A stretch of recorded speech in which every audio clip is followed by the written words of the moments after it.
Acolhendo a Criança Interior, de Cássia Fernandes, capítulo 3. Os estímulos que uma criança precisa. Dificilmente aprendemos na infância a olhar para dentro e nos conhecer. Fomos treinados a olhar para fora e encontrarmos os culpados por tudo que acontece com a gente. Isso é propagar a postura de vítima e tirar a responsabilidade de mudarmos a realidade que desejamos construir. Aquele que se vitimiza encontra um reforço para não mudar, para permanecer na inércia e não promover a mudança que precisa. Dessa forma, damos força para a sombra que existe em nós e não na luz de cada um. Não fomos ensinados nem estimulados a olhar para dentro e reconhecer nossa luz. Somos, inclusive, influenciados a potencializar a nossa sombra quando somos convidados pelo inconsciente coletivo a julgar e criticar atitudes que pareçam falhas. Todo esse conteúdo está em nosso interior e precisa ser liberado para que possamos ter equilíbrio, harmonia e destinos mais leves. É possível acolhermos a criança interior que existe em nós e que ainda vibra sentimentos de inadequação, medos, vazios e carências para libertarmos o potencial do adulto que ficou adormecido. Quanto mais conexão com a criança interior, mais força e resgate do poder pessoal.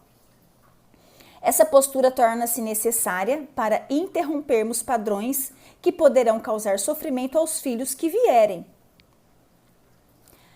A voz da nossa criança interior. Acreditemos ou não, a nossa criança interior não se foi para dar lugar ao adulto que você é agora. Ela ainda vive em você, embora permaneça, na maioria das vezes, oculta e reprimida. A criança interior demanda aspectos que nem sempre sabemos escutar. É preciso que se estabeleça a segurança necessária que quando criança você precisava para que o seu eu adulto tenha mais autoconfiança em suas decisões e escolhas. A proteção e o apoio que faltou, você pode dar. Mas para isso será preciso que cure sentimentos e vícios emocionais que resultaram das experiências do passado. Às vezes, tudo o que você precisa fazer é não ser exigente demais consigo mesmo. Que não coloque em si mesmo pesos insuportáveis para essa transformação acontecer na base da pressão e da culpa. Aprenda a relaxar diante das buscas e processos de cura interior, pois ao tomar consciência da sua história, das consequências que você pode estar vivendo por conta da criança interior ferida, há uma tendência de sentirmos pena de nós mesmos e, sem perceber, nos vitimizar. A criança interior tentará trazer essa postura de vítima sem que você perceba. Não é saudável que ao tentar soltar um peso do passado, você atribua outro peso através da cobrança desesperada pela mudança. Preste atenção nas coisas simples e alegrias que existem ao seu redor. Valorize o momento presente. Ele pede que viva novas experiências. Pede principalmente que você não perca a fé, a confiança por si mesmo. Quer que você seja espontâneo e que tenha coragem. Entender e conhecer a si mesmo é o melhor presente e o maior ganho para buscar um propósito de vida que esteja alinhado com a sua essência. Quando você não consegue ter uma conexão com essa parte sua, que é a sua criança interior, então possivelmente você terá dificuldades nos relacionamentos, sentirá enorme desconforto ao ser contrariado e o vazio poderá seguir causando insegurança e tormentos. Lembre-se, existe uma linha muito tênue entre você acolher a sua criança interior e tornar-se refém das posturas infantilizadas e de dor que ficaram congeladas na infância. Essa é a postura de vítima, como já vimos, e que impede a sua evolução em vários aspectos da vida. Como reencontrar-se e curar sua criança interior? As dores da nossa criança têm grande impacto em nossas vidas, podendo atuar como verdadeiros programas em nossos sistemas limitando o progresso. Ao ficarem registradas internamente, dão margem para atrair experiências semelhantes. Enquanto não acolhemos, ela continuará à frente de nossa vida, reagindo a tudo o que remete às suas dores. Isso traz limitações significativas para nossas vidas. Tudo o que precisa ser feito é um mergulho profundo em si mesmo para libertar essa criança da dor que a congelou quando não recebeu o alimento emocional necessário para crescer saudável emocionalmente.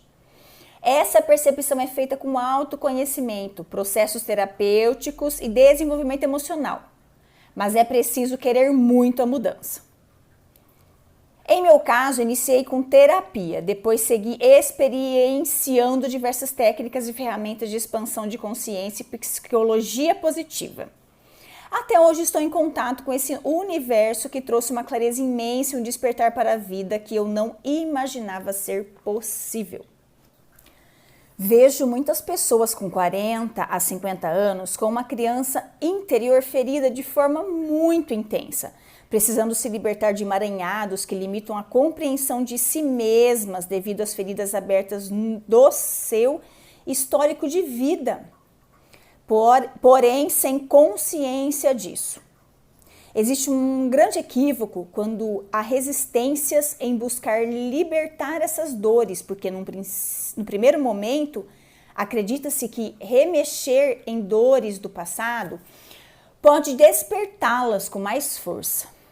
Isso é um programa inconsciente de proteção que na maioria das vezes impede a evolução. Existe uma frase que é muito pertinente que eu li em um livro: o que você resiste, persiste. Outra resistência deve-se ao fato de que nem todos estão abertos aos ensinamentos ou por não achar importante o suficiente devido aos caminhos de pouca evolução percorridos em sua vida, ou por estar tendo um ganho inconsciente com a postura fragilizada da criança ferida.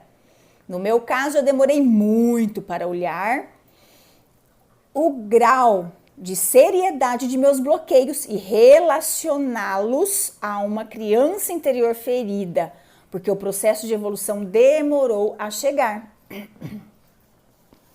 Num primeiro momento, eu busquei um ganho enorme nos acontecimentos adotados uma postura de vítima da situação e fiquei paralisada boa parte de minha vida nesse ponto. Nessa paralisia, eu não só bloqueei os movimentos de crescimento, como entrei em novos emaranhados. Então, por experiência própria, sei como funcionam nossas resistências. Quanto mais movimentos de resistência, mais compensações a serviços de algo que está desequilibrando destinos nos sistemas familiares. Buscamos compensar o desequilíbrio emocional de nossas vidas com medicamentos, bebidas, cigarros, vícios, em geral, comida, dependência emocional, compulsão por compras ou outra coisa. Ou um pouco de cada coisa, depende do tamanho da dor. O papel de vítima da história desperta muita carência e uma enormidade de sofrimentos são gerados como consequência. Se você conseguir ter essa percepção em seu processo de evolução e não souber como romper com esse padrão, peça ajuda, porque na maioria dos casos a autossabotagem causará danos. A ajuda pode vir desde um vídeo de palestras no YouTube, livros, grupos terapêuticos, retiros terapêuticos ou terapia integrativa. Hoje existe enorme disponibilidade de métodos, inclusive no modelo à distância e online. O importante é saber que sozinhos não temos acesso a todo o entendimento do inconsciente sobre o nosso comportamento e o reflexo dele em nossas vidas. Fica um alerta, não caia na armadilha de achar que dará conta sozinho, porque não será possível. Eu mesma passei por isso, adiando muito tempo o processo terapêutico que me trouxe de volta aos eixos.